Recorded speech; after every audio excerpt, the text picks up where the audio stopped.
And to break this down, let's go to Dr. Malcolm Davis, who is a Senior Analyst in Defence Strategy and Capability at the Australia Strategic Policy Institute. Malcolm Davis, how significant is this development?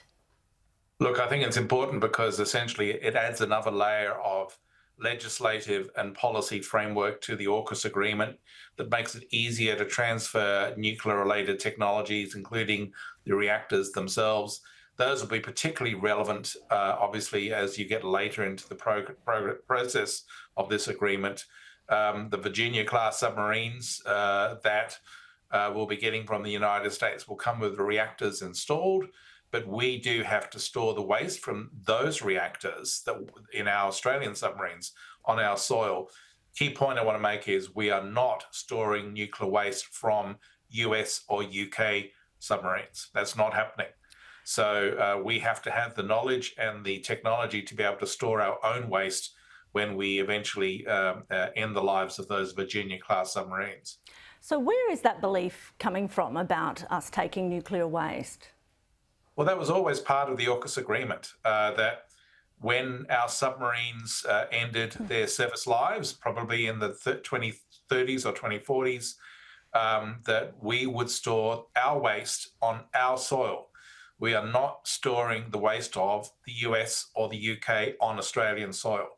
That has to be made clear. We're storing our waste on our soil, not the US or the UK waste on our soil. And so, we have to have the technology, we have to have the information to be able to do that safely. And this is what this latest agreement is part of. Paul Keating has claimed Australia has made itself a target by aligning with the US on AUKUS. What do you think of those comments? Everything Paul Keating says is utter nonsense.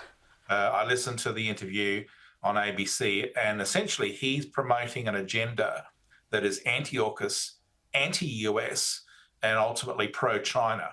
And so it needs to be, sort of exposed for his personal agenda. Now, he's clearly opposed to AUKUS in every sense of the word. He's also opposed to Australia-US defence cooperation. Australia-US defence cooperation is the foundation and the bedrock of our defence policy, and it remains one of the most important aspects of Australian defence policy and has been since essentially the end of the Second World War. When he was Treasurer and when he was Prime Minister, US-Australian defence cooperation was at that bedrock. So frankly, I don't understand now why he's opposing it. I wanted to ask you about another topic. We've learned more about a terror plot foiled in Austria, where it's suspected some teenagers were planning to target people heading to Taylor Swift concerts. This comes of course, the terror threat in Australia has been upgraded. Is there anything that Australia can learn from what's happening in Austria at the moment? Look, I've heard of that. I'm not sure how significant it was. It's a copycat, a potential copycat attack from other incidents where you've had these sorts of attacks. At a Taylor Swift concert, so it's highly publicised. But I think Australia does need to be on its alert. You've had ASIO just recently increase the alert level from possible to probable. I think that's a very sensible move, particularly with what's going on in the Middle East at the moment. And so we just do need to be cautious of groups and individuals that could seek to use terrorism as a means to achieve their ends. And what sort of conversations do you think would be going on in our intelligence community around large-scale events in Australia? Would be the heightened concern? I think there will be heightened concern. There will be, the intelligence community have to focus on two things at the moment.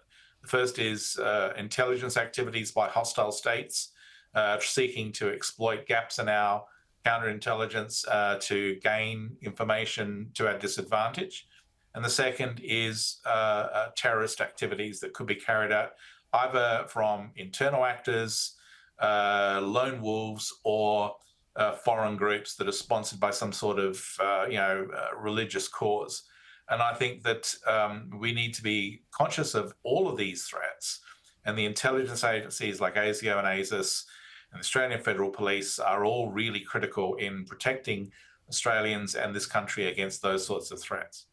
And the Taylor Swift incident was apparently inspired by ISIS. It feels like it's been a while since we've spoken about Islamic State-inspired attacks in Australia. Does ISIS still pose a threat here? I think it does, in the sense that ISIS is still around. They're still active in the Middle East and in Africa. And clearly, all it takes is a few individuals here to be motivated by their cause to be a threat. So we do need to be on our guard. We have to recognize that there are hostile actors out there that do seek to do us harm and do harm to Australians, both overseas and here in Australia. And so we have to work with our allies and partners to counter that threat. Malcolm, thank you very much for your insights. Thank you.